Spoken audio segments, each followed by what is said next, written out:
sad vidi ovo. Ovu ruku dižeš gore, a i nogu dižeš. I onu drugu ruku dižeš gore, pa nogu. Ajde, pa i opet tako. Ajde, pa opet. Ajde, tebe, slikaš tebe. Ajde, slikaj sebe tako. Snima, ali ne, ako biste pustili, palo bi. A pa kad, da.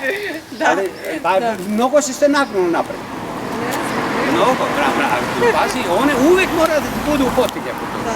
Znaš, mora da ti budu u potiljaku. Hoće da hodaš? Pa mogu probati. Ajde još, ruku diži gore. Razumem, ali... I nogu. Kako dižeš ruku, dižeš nogu. Dižeš ruku, dižeš nogu. Dižeš ruku, dižeš nogu. Ajde, diži. Snimaj se ti ovo. Da, sad sam malo izgledala. Ovo najinteresantnije će da ti bude. Štule se od davnina koriste za različite svrhe, za hodanje, borbu, igru, prelazak preko reke ili u cirkusima širom sveta. To su dva štapa koji imaju platforme za hodanje, ali se mogu i vezati za noge. Na osnovu arheoloških istraživanja i tekstova vidi se da se hodanje na štulama praktikovalo u staroj Grčkoj još u 6. veku pre nove ere. U Namiru, u Belgiji, hodači na štulama su vežbali i borbe na njima. Stanovnici močvarnih ili poplavljenih područja ponekad koriste štule u praktične svrhe, kao što je rad u močvarama ili prelaženje nabujale reke. Danas štule možemo videti u selu Voluja, gde se one koriste za izvođenje kola, a nekada su ih koristili i za prelazak preko reke. Ovo je moje počudno iskustvo sa štulama. Pa istorija štule, ja sam to nasledio još od mog dede. Moj deda je bio rođen 1904. godine. Od njega sam nasledio kao malo dete, smo počeli, mi smo to koristili zbog potrebe prelaska preko reke, kad smo čuvali stoku, prolazimo preko reke. To je više potreba bilo nego neki luksus ili nešto ovako. Tu smo koristili potrebu, ne više. To smo koristili. Štule treba da naučiš od malena da se hoda na njima. Na njima najveću ulogu odigraju ruke. I kad sam ja bio mali, to je pre 60, 70, 60 godina. Do 4. i 5. godine sam već počeo da hoda na štulu. Napravili smo male štulice, jer tu mora da se naučiš prvo. Ako ne znaš da prođeš, da ideš na štulav, ne možeš da prođeš preko reke. Malo komplikovano preko reke, da se komplikovano, znaš čega, ako zgaziš na kamen ovam, pa ako ne znaš dobro da... Da, na primjer, to je komplikovano i samo ako prelazite... Da, ako ne znaš dobro da ideš na štulama, da upadneš u reku i znaš što da te čeka. Odmah te čeka kupanje. To ti je najbitnije. Da se naučiš dobro štula. To smo koristili. Inače, štule su bile korisne stvari.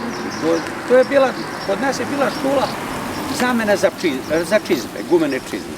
Znači, nisi imao gumene čizme, prođeš preko reke, hladna voda, mora si da koristiš štule. To je najbitnije. Ali posle kad je počela prezentacija, da idemo, da se dokažemo na ekonomske motive, kod nas je to bilo, onda smo mi to koristili. Da igramo krepenjače, pa onda smo počeli da igramo kolo na štule, pa već sada smo usavršili i to je mnogo prihvaćeno kod ove naše omladine. Ova naša deca mnogo prihvatila. Da, a vaš unuk ne živi ovde? Moj unuk ne živi, ja kažem, ja imam 4 unučade, nijedan, svi su, ali kad dolazi preko leta, moj unuk voli štule. Meni dede je pričao da je čak i njegov otac koristio solunac, koristili su štule. Štule su koristene, to je bilo osnovno sredstvo za prelazak preko vode. Osnovno sredstvo za prelazak preko vode. Najosnovnije je bilo štula za prelazak preko vode. Od toga je poteklo štula. Štula se pravi od nekog materijala, od laganog materijala da bude obavezno, jer ne mora da bude od teškog materijala, nego od lakog drveta. Da, vi pravite štule, tako? Umete da ih napravite? Napravi se, tu je najlakše napraviti štulu, vidiš štula, evo. Štula je najmanje lakša da se napravi. Liljan ovde je zbog mekoće, ovde se guma stavlja zbog klizanja, to je već, ovo je savremena štula. Da. Inače, one stare štule, to nije bilo očišćeno, nije bilo to, nego čisto drvo. Mi napravimo po 4-5 pari. Jedne do uvek, to rezerva je bila.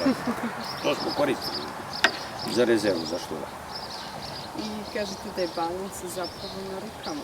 A tehnika na štulama je ići, to je balans rukama.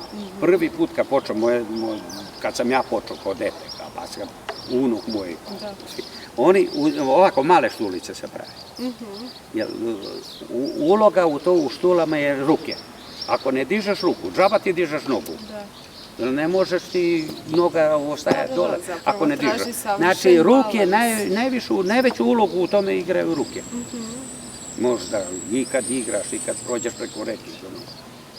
To ti ne znam šta ti vas dalje je interesovalo tome. Ne, pa čisto sama tehnika. Recimo, ako ne znaš, misliš pretežno da je balans na nogama. Ne, noge nemaju nikakvu ulogu, to samo ruke. Da, zato što je u pitanju hod i logično jeste. U pitanju čima ako hodaš ti ne možeš, ako ne dižeš ruku ne možeš da hodaš na štula. Da. Čovek da nauči od 50 godina da ide na štula, ako hoće da nauči. Samo da zna tehniku. Štule su nam tradicija sada. Da li samo tradicija, da li se zabavljate nekad? Zabavljamo se kako, pa igramo u folkloru. Mi igramo u folkloru, mi smo jedina tradicija ovde, mislim tradicija u Voluju koja drži do toga. Imamo folklornu grupu, mi smo igrali utakmice, primjer, napravimo utakmicu mladi i stari. Igramo krpenjače. Mada kad sam ja bio mlad, uvek su nas oni stari na iskustvu pobedili. Mada i sada se ne damo mi stari. To je bitno. Da, ne damo se mi stari. To je to.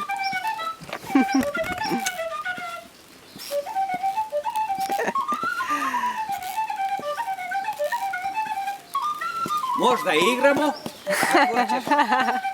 možda igramo i fudbal. Ako imaš, nemamo loptu, nemamo partnera. A koliko je kompleksno održavati ravnotežu? Održavati ravnotežu, pa dobro, nije. Držimo, evo, veri, koliko ja dosta se održavam ravnotežu. Dobro, to čini iskustvo svoje. Ali vidiš, da uvek ruke ti čine najveću ulogu. Ako nemaš da ruke ti ne radu, žaba ti noge sve. Da. To nema problema. Okej.